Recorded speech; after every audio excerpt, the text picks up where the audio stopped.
धन्यवाद पिता परमेश्वर इस सुंदर दिन के लिए जो आपने हमको दिया। एक बार फिर से आपके सामने आते हैं और कहते हैं कि परमेश्वर आपकी महिमा होने पाए।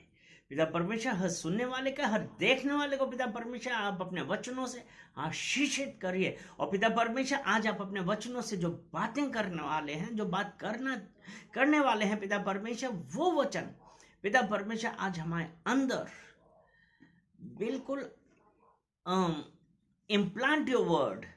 पिता परमेश्वर आपके वचन हमारे हृदय में स्थापित हो जाए। पिता परमेश्वर मैं धन्यवाद करता हूँ इन वचनों के लिए, और इन जितने लोग भी देख रहे हैं और सुन रहे हैं उन सब के लिए पिता परमेश्वर प्रार्थना करते हैं कि आप उन सब को छूइए और उनसे बातें करिए।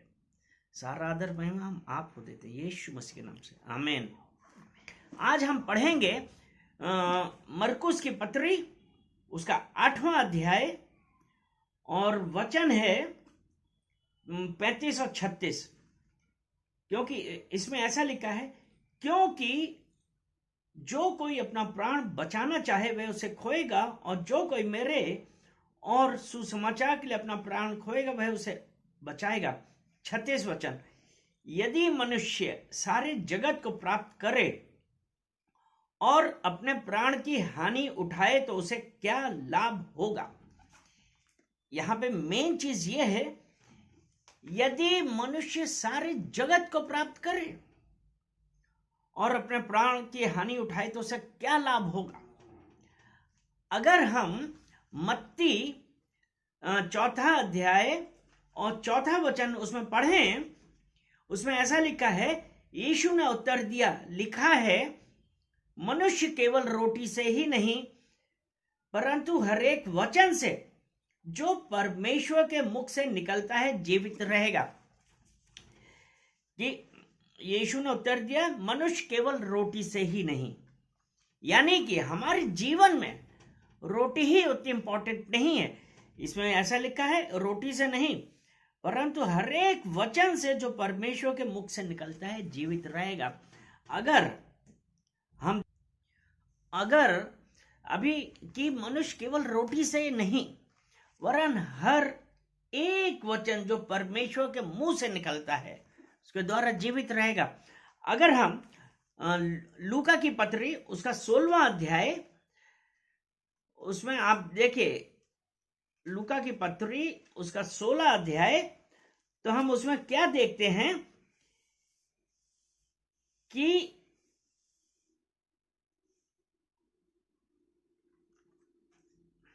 उसका 19वां वचन से देखते हैं, एक धनवान मनुष्य था जो बैजनी कपड़े और मलमल पहनता और प्रतिदिन सुख विलास और धूमधाम से रहता था। यानी कि ये लूका 16 अध्याय उसका 19 से लेके 31 तक, यानी कि यहां पे हमने क्या देखा कि वो जो धनी मनुष्य था वो क्या कर रहा था, बैजनी कपड़े पहनता था, मलमल पहनता था, प्रतिदिन सुख विलास और धूमधाम के साथ रहता था। उस व्यक्ति को किस चीज की चिंता थी, यानी कि उसके अंदर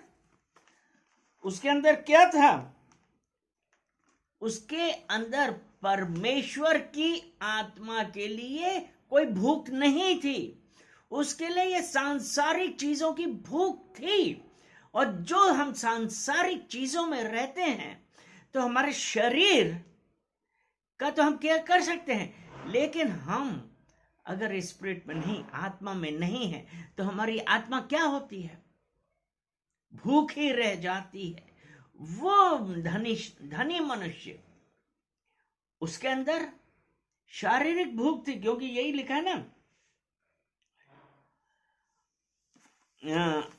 यही लिखा है ना, सुख विलास और धूमधाम से रहता था।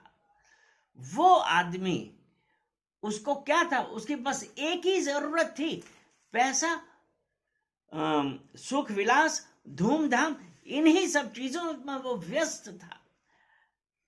तो अगर हम ऐसा करते हैं, यानी कि उसको परमेश्वर से कोई मतलब नहीं था।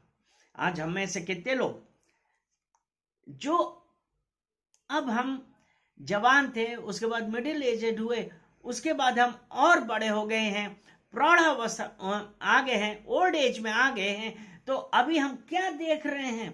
हमारा सिर्फ वैभव, ओ हमने ये जमा कर लिया, हमने वो जमा कर लिया, उसको और किसी चीज से मतलब नहीं था। इसी तरह अगर हम लूका उसका 12वां अध्याय और उसका 19 और 20 वचन पढ़ें, देखिए यहां पे कुछ बहुत इंपॉर्टेंट बातें हैं। लूक 12 वर्स 19 एंड 20 यहां पे है, और अपने प्राण से कहूंगा कि प्राण, तेरे पास बहुत वर्षों के लिए बहुत संपत्ति रखी है, चैन कर, खा पी, सुख से रहे। मतलब खा पी और सुख से रहे। 20वां वचन, परंतु परमेश्वर ने उससे कहा, हे मूर्ख, इसी रात तेरा प्राण तुझसे ले लिया जाएगा, तब जो कुछ तूने इकट्ठा किया है वह किसका होगा?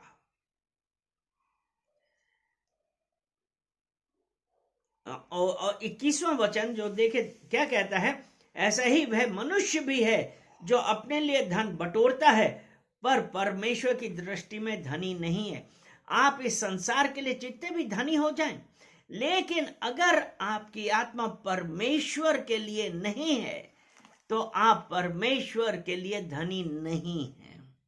आप परमेश्वर का राज के लिए प्रॉपर नहीं है। तो यही है यहां पे ऐसा था ना, यदि मनुष्य सारे जगत को प्राप्त करे और प्राण की हानि उठाए तो उससे क्या लाभ? आपको इन सांसारिक वस्तुओं से क्या लाभ मिला? अब जो दूसरा आता है, पहला था हमारी आत्मा भूखी थी, दूसरा पॉइंट आता है कि स्ट्रैंगल योर सोल, यानी कि हमने अपनी आत्मा को गला दिया। यानी कि जब हम जवान हुए, फिर हम जब तक हम यंग थे, हम परमेश्वर के प्रति बहुत उत्साह दिखाते थे, बहुत उत्साह दिखाते थे परमेश्वर के लिए। लेकिन जैसे जैसे हम बड़े होते गए, अब हमारे अंदर एक चिंता क्या आई? अभी हमको नौकरी करनी है, नौकरी करनी, हमको धन कमाना, हमको अपनी फैमिली रखनी है। यानी कि जगत को प्राप्त करें। वो सब इस वक्त हमारे मन में, मिडिल एज में क्या हो रहा है? हमारे अंदर यही एक चिंता आ रही है कि अब क्या करें, अभी हमको ऐसा करना है। और अभी अगर हम मरकुस 4 और उसका 19 वचन देखें, उसमें क्या कहता है? मरकुस 4 और 19 वचन, उसमें ऐसा है, और संसार की चिंता और धन का धोखा और अन्य वस्तुओं का लोभ उनमें समाकर वचन को दबा देता है और वह निष्फल रह जाता है। केयर्स ऑफ दिस वर्ल्ड, यानी कि जब हम बचपन से युवावस्था में आ गए, हमारे लिए हम परमेश्वर के प्रति जो प्रेम था वो कहां गया?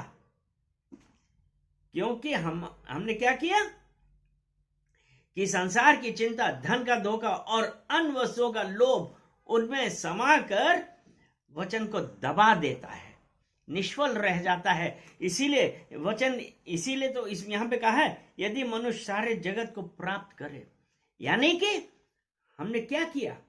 संसार की चिंता, धन, केयर्स ऑफ दिस वर्ल्ड, अरे मुझे अभी ऐसा रहना है, अभी हमारे पास ऐसे होना चाहिए, हमको ऐसे कपड़े बनाने, हमको ऐसा मकान लेना, मतलब आपको पास दुनिया भर की चीजें आ रही हैं। जो आपके पास पहले परमेश्वर का प्रेम था, अब वो कहां है? क्या आपने सोचा है? इसीलिए जब आज ये वचन हम लोगों से बात कर रहा है कि यदि मनुष्य सारे जगत को प्राप्त करे और अपने प्राण की हानि उठाए तो उससे क्या लाभ है?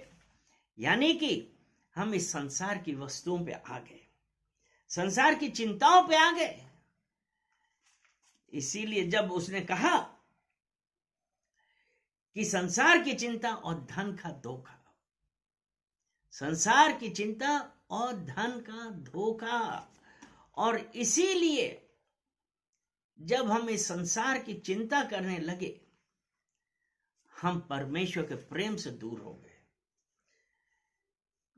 और इसमें फिर हम क्या करते हैं कि हम परमेश्वर के प्रति लापरवाह हो जाते हैं, क्योंकि हमको इस संसार की चिंता है, लोभ है, पैसे का लोभ आ गया। जब जैसा कि मैंने एक बार और भी बताया कि ये यिर्मयाह की पुस्तक 17:9 में है कि मनुष्य तो सब वस्तुओं से अधिक धोखा देने वाला है होता है। मन तो सब वस्तुओं से अधिक धोखा देने वाला होता है, उसमें असाध्य रोग लगा है, उसका भेद कौन समझ सकता है। हमारे दिमाग में संसार की, मन की अभिलाषा, संसार की इच्छाओं के प्रति मोह उत्पन्न हो जाता है और हम उस परमेश्वर से दूर हो जाते हैं, क्योंकि अन्य वस्तुओं का लोभ हमें समा के वचन को दबा देता है। वो परमेश्वर का वचन जब हम यंग एज में उसके लिए कितना भागते थे, अरे चर्च जाना है, इस मीटिंग में जाना है, यहां जाना है, यहां पे वो सभा हो रही है, वहां जाना है। लेकिन हम बढ़े तो इस संसार का लोभ जो हमारे मन में, जो इस संसार को लेके जो इच्छाएं उत्पन्न हुई, इसीलिए नीति वचन में भी बहुत अच्छा लिखा है। नीति वचन 16 का हम पढ़ेंगे।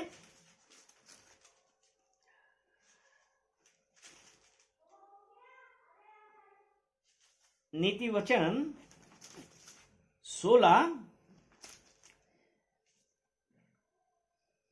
या नीति वचन, चलिए नीति वचन 14 उसका 12 पढ़ लें। उसमें ऐसा लिखा है, ऐसा मार्ग है जो मनुष्य को ठीक जान पड़ता है, परंतु उसके अंत में मृत्यु ही मिलती है। और जब नीति वचन 16 देखते हैं, 16 का 25 देखते हैं, तो उसमें ऐसा ही यही लिखा है, ऐसा भी मार्ग है जो मनुष्य को सीधा जान पड़ता है, परंतु उसके अंत में मृत्यु ही मिलती है। यानी कि हम जब परमेश्वर की इच्छा से दूर होते हैं तब हमारे साथ ये होता है, क्योंकि संसार की चिंता और धन का धोखा हमको इन सब चीजों से परमेश्वर से दूर करता है। और अब यहाँ पे जो एक तीसरा पॉइंट है कि अपने प्राण की, यदि मनुष्य सारे जगत को प्राप्त करे और अपने प्राण की हानि उठाए तो उससे क्या लाभ होगा। यही है ना कि अपने प्राण की हानि उठाए तो कैसा है कि आत्मा का भूखापन, आत्मा को गला देना। और तीसरा यह है कि हम अपने आप को सरेंडर करते हैं, यानी कि हमने अपने आप को क्या किया, अपनी इच्छाओं के तले दबा दिया हमने अपने आप को। इच्छाएं हमारे ऊपर हावी हो गई। हम पढ़ेंगे पहला पतरस उसका 2 अध्याय और 11 वचन। पहला पतरस उसका 2 अध्याय और 11 वचन। 11 वचन ये है,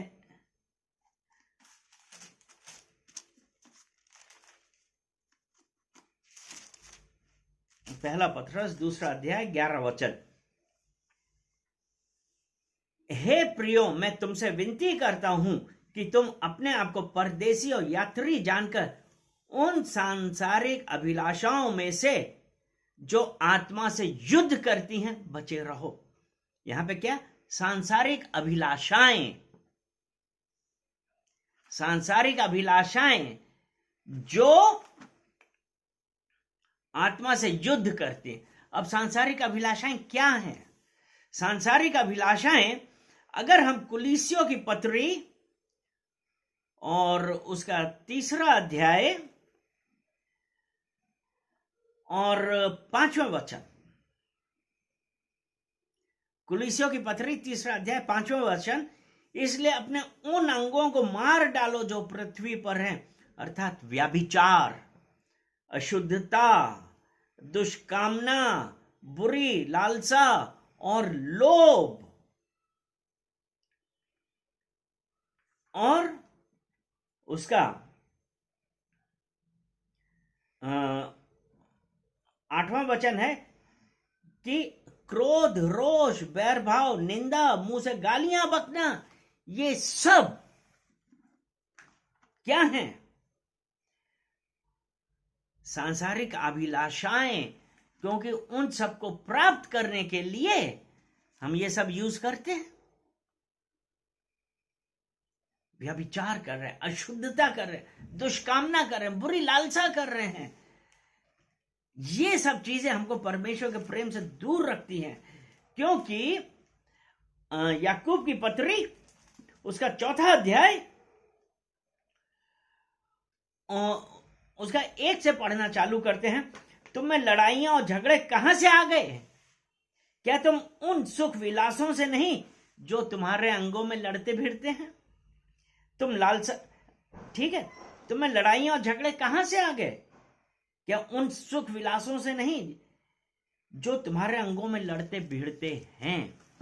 जो अभी हमने पढ़ा था, पहला पतरस 2:11 में यही पढ़ा था ना, सांसारिक अभिलाषाएं। और यहां पे क्या है? सुख विलास जो हमारे अंगों से लड़ते हैं। और पहला पतरस 2:11 में भी ऐसा ही है। उन सांसारिक अभिलाषाओं से जो आत्मा से युद्ध करती हैं, बचे रहो प्रियजनों। बहुत जरूरी है हमारे लिए आज इन सब चीजों से बच के रहना। कि जब हम यंग थे,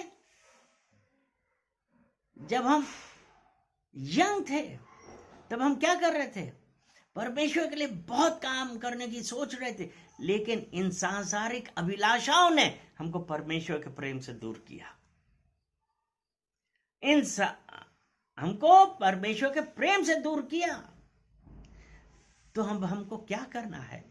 चलिए हम लोग प्रार्थना करते हैं। पिता परमेश्वर, हम प्रार्थना करते हैं, धन्यवाद करते हैं कि पिता परमेश्वर आज आपने अपने इन वचनों के द्वारा जो हमको परमेश्वर के प्रेम से दूर करती हैं उनके बारे में बतलाया है। पिता परमेश्वर, प्रार्थना करते हैं कि इन वचनों के द्वारा, और पिता परमेश्वर ये जो कारण है इनसे जो हम परमेश्वर से दूर हो जाते हैं, पिता परमेश्वर प्रार्थना करते हैं कि पिता परमेश्वर हम सबको इन बुरी लालसाओं से बचाइए। पवित्र आत्मा, आप हमारे अंदर हैं, क्योंकि the one who is in me, वो जो हमारे अंदर है, वो जो इस संसार में है उससे बड़ा है। और मुझे पता है कि पवित्र आत्मा हमारे अंदर है। हमारा शरीर पवित्र आत्मा का मंदिर है। पिता परमेश्वर, प्रार्थना करते हैं कि हम सबको इन बुरी इच्छाओं से बचाइए, और जहां कहीं पे भी हम गलत जा रहे हो, पिता परमेश्वर आपका कन्विक्शन हमारे ऊपर आना चाहिए, और हम ये कह सकें कि हमारे पास, हमारे शरीर पे तुम्हारा कोई अधिकार नहीं। हम हर उन इच्छाओं को पिता परमेश्वर जो आपकी तरफ से नहीं है, अभी और इसी वक्त यीशु मसीह के नाम से बांध के नरक कुंड की आग में फेंक देते हैं।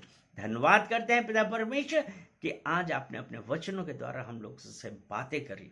सारा आदर महिमा हम आपको देते हैं यीशु मसीह के नाम से। आमेन, आमेन एंड आमेन।